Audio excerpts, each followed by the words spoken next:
Melissa McCarthy has a new film with James Corden on HBO Max called Superintelligence, so let's talk about it.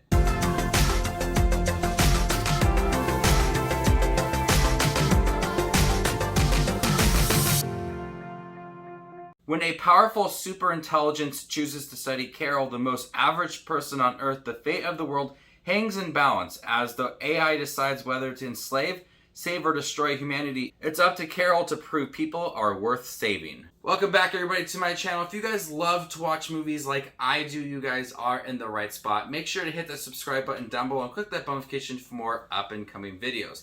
Superintelligence is directed by Ben Falcone and stars Melissa McCarthy. They are married in real life. They have worked together before. The film also stars Bobby Cannavale and also stars Ken Griffey Jr. I'm a huge baseball fan, and so is Bobby Cannavale's character in the movie. The Seattle Mariners get a lot of love in this movie, from T-Mobile Park, the stadium, to even Ken Griffey Jr. in this movie.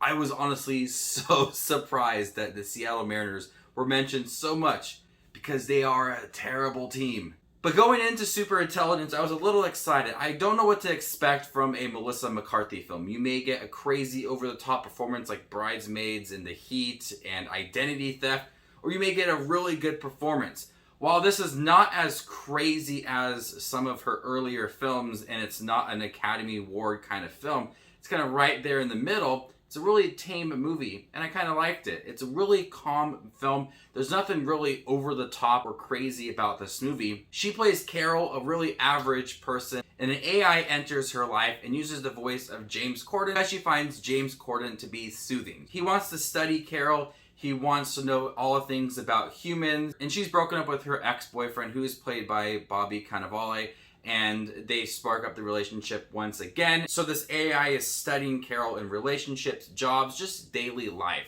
Melissa McCarthy gives a pretty good performance in the movie. Like I said, it's not like an over-the-top movie, like she's falling all over the place and doing crazy things. It feels really tamed. What this film does so well is build that relationship between the AI and Carol. It's not like a love kind of thing. It's not her by any means. But it is fun to listen to the AI kind of learn things about humans, question Carol, and reasons why she's doing certain things.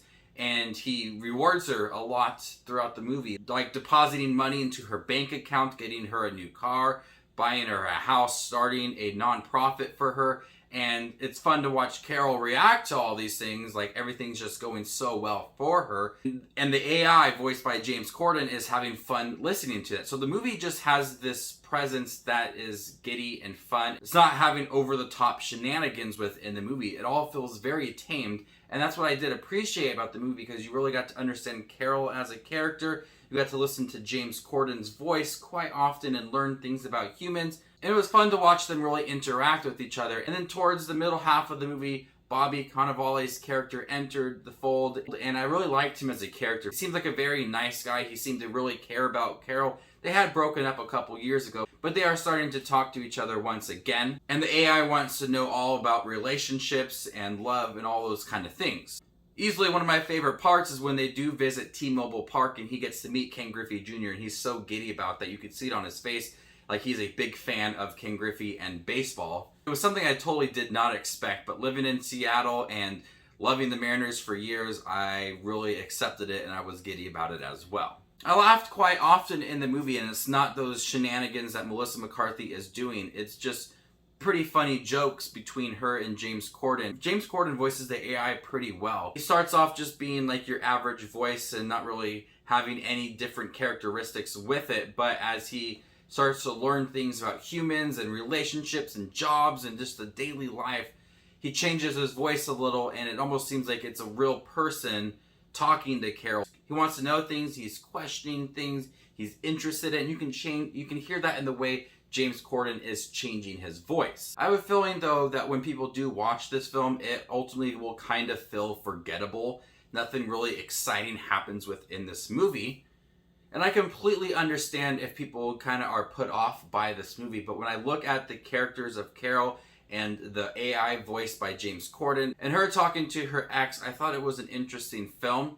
Carol is an interesting character as well. Even though she is considered the average person in this movie, I still did like her as a character. And it was fun to watch her have all these things happen to her at once, like the deposits into her bank account and a new car, a new house, and her react to that. I feel like that's what would happen to me too. I would be really excited about money and a car and a house too. So those moments really lightened up the character and brought some fun moments to the film. And it also was fun to watch how the AI was controlling certain things like a rice cooker and different appliances in the house and communicating through those. I thought a lot of it was pretty clever. Now the story does take a certain route towards the end of the movie. It kind of changes the overall tone of the film. You might have an idea where it's going to go at the end of the film with an AI wanting to study humans. But I still think the end of the film is entertaining. It really puts Carol into a position that really tests her as a person and what she's willing to do. And just gave me multiple reasons why I liked her as a character. So Superintelligence is not the heat. It's not identity theft. It's not even her performance in Bridesmaids.